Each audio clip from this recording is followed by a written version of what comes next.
first and starts looking around as if he owns the place, while I'm still struggling with boxes and bags, and he makes helpful remarks like, "Not much storage space," and "Very little light in this room." I console myself with the knowledge that Jonathan will never own his own home, and that he's living in a housing association flat that could be taken away at any moment when they find out that he got it under false pretenses, claiming that he was a victim of homophobic harassment in his last place. In fact, this never amounted to much more than the old lady downstairs looking at him funny, but he made such a song and dance that they rehoused him just to shut him up, which I can totally understand. We get the rest of the stuff into the flat in about 10 more trips, and I can't work out exactly what Jonathan was doing, because I seem to recognise all the things that are now stacked up in the middle of the living room as being things that I carried. Jonathan says he sees himself in more of an advisory capacity, and that he's going to be my home stylist, which, if it's anything like his personal shopping service when we go out looking for clothes, means that the flat will very soon resemble a knocking shop. By the time I've taken the van back, and we've managed to make a cup of tea and sit down, it's nearly 6 o'clock, and Jonathan is getting fidgety about Star Search, which starts at 7. Jonathan will not go out on a Saturday night anymore. He says it's because town is full of naffs at the weekends, but I know that it's really because he wants to stay in and watch Star Search. If I phone him when it's on, he doesn't answer, and there are only 2 reasons why Jonathan doesn't answer his phone, and the other one is sex. He's ready to leave at 6:30, which would just about get him home in time, when I tell him that I've got a bottle of champagne in a cold bag and I was planning to share it with him as a kind of housewarming.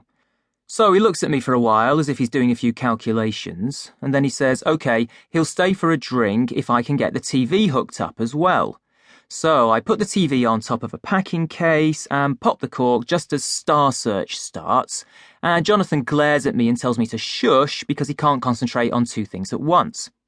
So we drink the champagne in silence, watching Star Search, and Jonathan is completely obsessed by this boy, Lucas, who he thinks is gorgeous and talented and the sort of boyfriend he'd like to live with, basically because he would match Jonathan's current colour scheme, which is chocolate brown and olive green.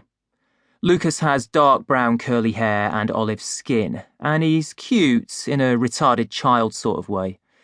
Lucas does a really bad rendition of Wind Beneath My Wings, and Something Horrible by Stephen Sondheim, and Jonathan keeps telling me to shut up when I make remarks. I actually catch him crying when Lucas gets a bad score off the judges, and then he asks me if he can use my phone, and he votes for Lucas about 10 times, which, considering it costs £1 per call, is quite a lot of money. I tell Jonathan that he's wasting his time obsessing over people on television when he should be going out and meeting a real boyfriend, and then he comes over all enigmatic and says he has plenty of irons in the fire, and besides, what would I know about real boyfriends? I haven't had one since before Christmas. Which is true, but seeing as it's only March, I don't think that's so bad. And I tell Jonathan that I'm quite enjoying being single for a while, at which point he looks at me like he's about to phone for an ambulance. When Star Search is over, we're allowed to have another drink, and Jonathan says that I've got a bottle of vodka in a box somewhere, although how he worked that out I really don't know, seeing as he never went near any of the boxes when they needed moving. I haven't got any mixers, so he says he'll put some music on if I'll go down to the corner shop and get tonic and lemons, and we can have a party. I leave him fiddling around with his iPod, which has about 20,000 club tracks on it, which all sound exactly the same, although Jonathan spends hours making different playlists and insisting that he would actually be a really good DJ. I'm glad to get out of the flat for a while, even though I've only just moved in, and there's a shop literally across the road, open 24 hours, which is good news. I might as well make myself known, as I'll be going in there every day for the rest of my life.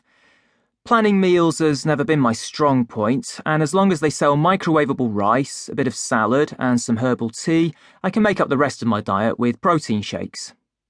When I get to the bottom of the stairs, an ambulance really is pulling up with its blue light flashing, which seems like a bad omen on my first night, and I wonder for a moment if Jonathan's made another bogus emergency call like he did that time he fancied a fireman, and thought that if he dialed 999 he might come round and rescue him.